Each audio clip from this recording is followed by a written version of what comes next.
Well, hello everyone. My name is Lindsay Helm. I'm the founder and CEO of Empower Employ, and welcome to this week's episode of Empower Hour.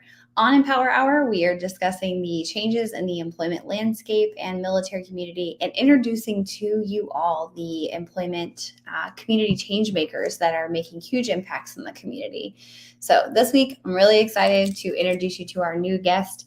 Bear with me while I get through this amazing bio of all the wonderful things that he's accomplished. If I skip some things, I'm sure we'll cover it when he's live. So I have today, and I'm really, really excited, Tyrone Hewitt. Tyrone is a 20-year Navy veteran who is more than passionate about helping sailors navigate their transition. He currently has his bachelor's degree in sociology and master's degree in human services consulting. So we're going to have to dig into because that's a new degree I've never heard. I need to find out about this. After retiring, Tyrone took on a career with the Fleet and Family Support Center. He currently assists transitioning service members in resume writing, identifying skills, career planning, skill bridge opportunities, and understanding the VA benefits. Since working with the Fleet and Family Center, he's facilitated over 200 career planning engagements and has, I believe, helped over 1,500 transitioning service members and veterans, empowering them to find careers that they love and desire. So, ladies and gentlemen, welcome to the stage, my wonderful guest, Tyrone Hewitt. I want to meet this guy. Me too. I was like, wow. I was all excited about my little bitty impact. And then I read 1,500 people and I was like, okay, I got to step up my game. So that's why we're here. We're going to bring you on and have you continue to help other people. So for people who have never met you, Tyrone, can you tell us your story? I mean, your real story, not just the bio story about, your veteran story and the decision that helped you kind of propel you to where you are to want to help others. Yeah, absolutely. So first of all, thanks for having me. So just kind of a quick history. So, I've spent a pretty large amount of my life volunteering, right? Just different organizations. And towards the back end of my career, I worked with an organization that helped individuals in the community seek employment, prepare for employment and things of that nature. And as I was coming closer to retirement, I was actually going through TAP. And then I was speaking to one of the facilitators and she's like, well, what do you want to do? And I was like, well, I'm really interested in doing this kind of job. And this is my degree, or these are my degrees in the background. And she's like, man, you could probably work for Fleet and Family Sports Center, doing the same thing. I was like, oh, that's a thing. It never dawned on me that I could work for Fleet and Family Sports Center. So I started networking and, asking a lot of questions. And, I came to the conclusion that I really liked helping people in the civilian world navigate their careers, but also while I was in the Navy, helping people navigate education opportunities, certificate opportunities, and also advancing. So I figured that it's probably extremely rewarding doing it in the civilian sector. And I've been doing it for a little over 4 years and I love it. Yeah, I mean, it is extremely rewarding if you ask me. Like every time I interact with a veteran or a military spouse and we talk about their goals and then watching them achieve the goals and finding careers that make sense is beyond exciting. I get a renewed sense of passion, but then you also kind of run up against, some struggles, and then just overcoming those in general is a really big deal. So who helped you get to where you are? I know you mentioned that a person kind of identified that skill set and passion within you, and then you're here. I know I've had a slew of mentors to help me get to where I'm going. And again, I caveat this question every single time with, if you don't get name dropped, it's not that we don't love you. I just put them on the spot. Yeah. So who is your current mentor who helped you get to where you are? I would say that the person who helped me get to where I am is somebody by the name of Nellie Jackson. So we knew each other while we were both active duty in the Navy. It was the year I picked up chief. I'd met her the year I picked up chief. She was a master chief. And, she was, probably one of the greatest leaders I met while I was in the Navy. She retired and started working for Fleet and Family Sports Center. So I emailed her and I'm like, hey, I really want to come talk to you, try to figure out this whole Fleet and Family Sports Center thing, make sure it's the right decision that I'm going to make. So we met up for about an hour and a half, had a really in-depth conversation. She's like, this is how you need to kind of tailor your resume. These are the people you need to reach out to. And then it was just kind of game on from there. Yeah. Well, and I know in the past I've mentioned some of my mentors, but when you talk about your time on active duty, it prompts me to finally remember to say thank you. So I served in the Army, and we had a command sergeant major. And for a while, the CSM, his name was CSM Rouse, because he got signed up with Columbia Southern University. And I remember him going around and like, I won't say that he knife handed because he was a cool guy. That's just my interaction. He was like, you will go to college and you will go to college here. And I was a very young service member. And all I knew was that a sergeant major told me that I was going to register and I was going to go to school and I was going to do it. And I didn't understand it at the time. I just thought, oh, great. Another thing for me to do while I'm running around like a chicken with my head cut off. And with my background being in IT, I say like running cables through the ceiling, installing radios, prepping for deployment. And, I remember doing it. So I enrolled at CSU, and because he was kind enough to take that moment to say, you will do this without much explanation, I ended up getting a bachelor's degree in information technology that led to my master's in project management that led to my successful transition at the end. We also had senior leadership that kind of did the same thing. So it's interesting that that person, kind of pointed you in that direction, that these are the people that, for me, like 17 years later, I can turn to and be like, man, you have no idea how grateful I am that you took that 30 seconds to say, go to school. I was like, sorry, let me tuck that away. We'll put that away. But yeah, that was like a really kind of interesting position. So what are you currently working on right now? I know you talk a lot about, veterans benefits and different things, but what's one thing right now that you want everyone to know or that you're working on, or a resource? I think one of the biggest things I'm working on is really helping spouses get an idea of what kind of benefits are available, right? So what I often find, and I'll include myself, is that a lot of information doesn't necessarily get back to our spouses, right? So I wasn't aware of like SECO and MyCAA and all these other things. So, we're trying to do a big push in certain meetings, social media and things like that. So we can, because spouses have a lot of goals, get certain certifications, right? Go into certain employment industries. And what I find is that whether or not it's a spouse or service member, the more, I guess, educated they are on the information and resources that are available, the more they're going to go towards them, right? So letting spouses know about the spouse education and career opportunities, military spouse employment partnership, and MyCAA, which is a huge program, because when you start talking about, free money to get certifications and education, that relieves, I think, some of the stress of saying, how am I going to pay for this? When in fact, there's a scholarship that can help those spouses reach those goals. That's fair. And then, so for us, one of the things I always talk about is like, free LinkedIn premium. There is MyCAA, there is tuition assistance, there is IVMF, the Institute of Military Absolutely. Yep. There are other nonprofits out there that I know that you participate in that help with training and career certification programs. So they're definitely out there, and we are trying to raise awareness. So for you right now, what is one of your favorite organizations, VSOs that kind of help military spouses, like your tried and true? I know I have a list that I go to when I get into a jam and need help. What's kind of one of your favorites right now? I would say probably MISA, the Military Spouse Employment Partnership, because they have a wide range of things that can help really spouses in any in any area of their career, or being a spouse, right? So we can help a spouse through Fleeing Family Sports Center who is brand new to the military. Spouses graduated from boot camp and they're tech school. Now they're new in the area. They're 18, 19, 20. Or a spouse on the back end who's telling themselves, you know what, I want to get back to the career field.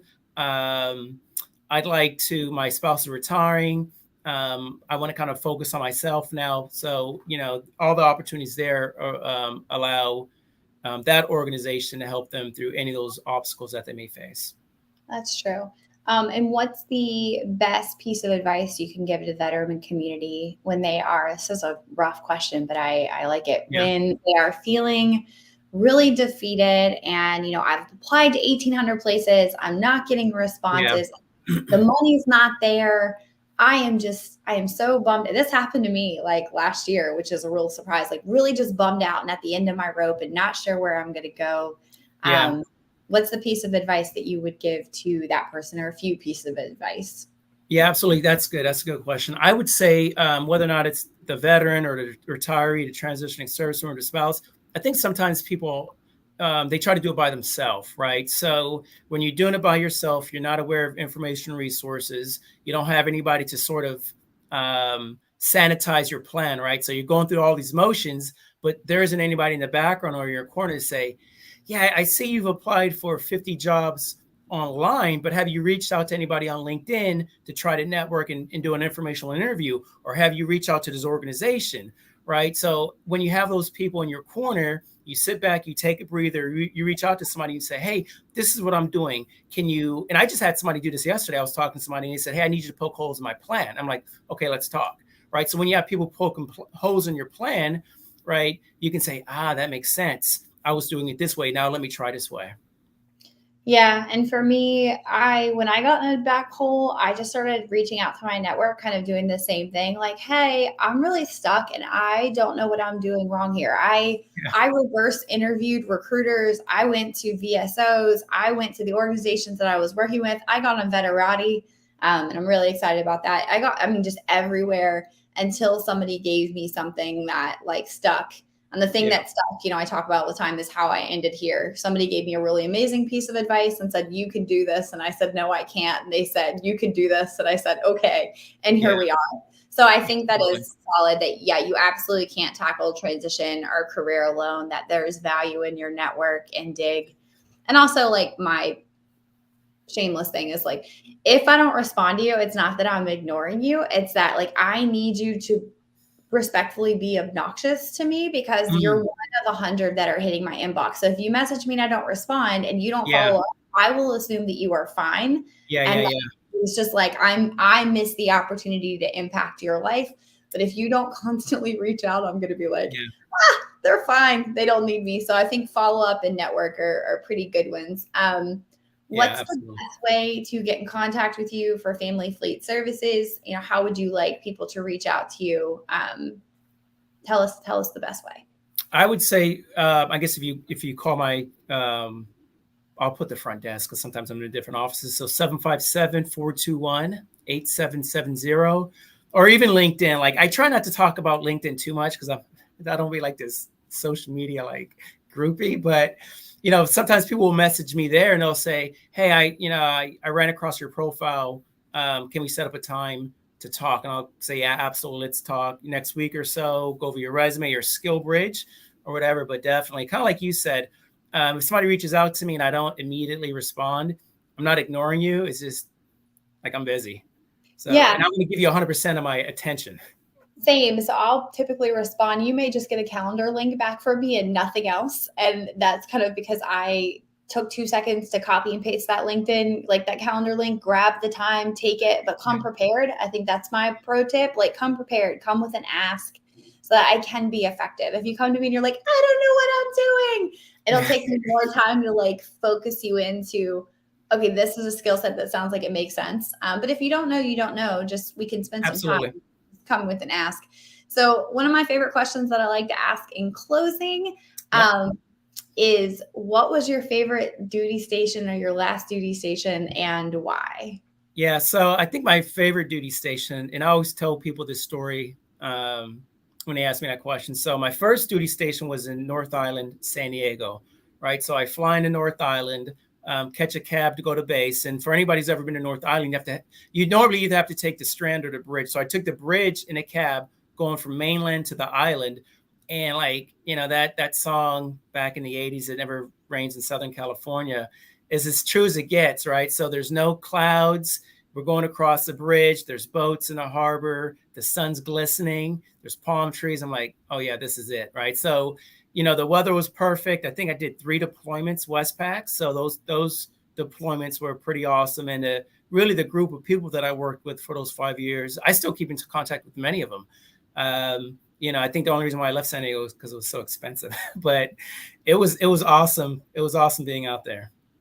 Yeah, I think for me, I try to share a different one every time that we connect or do this. But I don't know that people know that I was in South Korea. It was Okay. my first duty station. So they basically, the Army took very small town girl who has never left like the super Walmart and blinking yellow light that is my hometown, with no demographics, I'd never seen anybody that wasn't of color, like literally, like until I left this little bitty space. It was just not, I mean, this was the 2000s and the 90s, 99, right? Old. So it just didn't happen. And so when I got to South Korea, I really got like a cultural like immersion in like all cultures. I mean, aside from like basic training and like those things. So it was like, but it is where most of my professional growth was. I think my favorite part of being in South Korea was bulgogi pizza.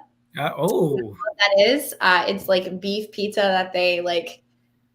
I don't know. I just know when I was pregnant and I left there, I used to crave bulgogi pizza, and I would beg my husband to like find a way to get it for me, and he didn't. So Dairy Queen had to work. But yeah, so it was really nice. I wish, and I got to go back. That's the other thing. I don't know if you've been back, but as a civilian, I got to go back to my first duty station and help facilitate the planning of the technology in the hospital there at Camp Humphreys. So if you're at Camp Humphreys and you've been in that hospital, I got to be a part of that project.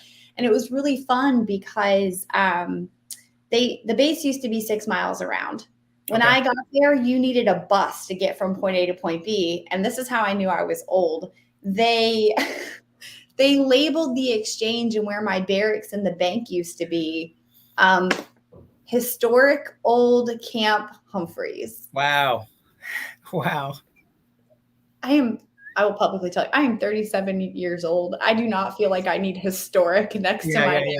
Yeah. A lot of fun because you got to see all the changes in the development, and I built lots of great friendships there and lots of good relationships and lots of self reflection there. So it was just a really good experience. You sound like you got to see the water and the cool things. Not the Army though. They keep us inland away from. Yeah. Sometimes I wonder if I joined the right branch. Don't come for me, y'all. I'm sorry. I just have to ask every time. Because like last week, without ranting, Flossie and Karen were talking about like this beachfront like property in San Diego where they stayed some camp, and I was super jealous. I'm like, wait, the Navy gets to go to coastal. Of course you do, right? It makes sense. Yeah. Go to coastal things. Not me. I got the desert. I got South Korea. I got Kentucky. I got Cleveland, Ohio, and now I'm in Hawaii. So not like, really cool locations, but anyway. Yeah. So before we leave, because we're right at time, I just wanted to point out to you that you have some fans in the audience. People are like, we don't know how you got Tyrone to come on your show, but this is awesome. And the answer is I bribed him. That's exactly what happened. So shout out to your fans out there. So lastly, we talked about advice. We talked about the best way to get in touch with you. Is there anything else you want to highlight before you leave us today? I would just say, if you haven't already, and you probably are if you're part of this, right? So follow Lindsay, follow Flossie, right? There are some really awesome veterans and spouses or veteran spouses who are what I would say is committed to helping the community, right? And these two, Lindsay and Flossie are like tip of the spear, right? So I'm like, well, what are they talking about today, right? Or what are they sharing today? So it's always good, even if you are connected with them, follow them and just kind of get some of that advice and information, resources, real life experience, right? Because they like Lindsay has the experience of both, like the spouse, right, and the veteran. So there's nothing better than having some skin in the game in what it is that you're doing. Oh, well, you're really kind. Well, thank you again. So for everyone watching, I know he said follow us, subscribe to Empower Hours, LinkedIn, follow for Empower Hour. Side note, we will not be doing Empower Hour next week. I figured if you're looking for it, it doesn't show up. It's because I am finally going on vacation. Nice. We are going to Australia. I'm really excited about it. So I'm not just going on vacation. I am going out of country, but we will return the week after on the 13th with the fabulous Bruce Batman Thompson. Oh, nice. Bruce is another one. Yeah, I'm really excited to talk about him. So I would just like everyone to tune in next week. If you'd like to learn more, I'm sorry, not next week, on the 13th. If you'd like to learn more about Empower Employee, you can reach out to me directly or go to our website and contact us, and somebody will reach back out to you. Thank you, everyone, so much for watching. Thank you again, Tyrone, for bringing your fan club and being an amazing human being. And we'll see you all next time. Thanks for having me, and thanks for what you and the team are doing. Of course.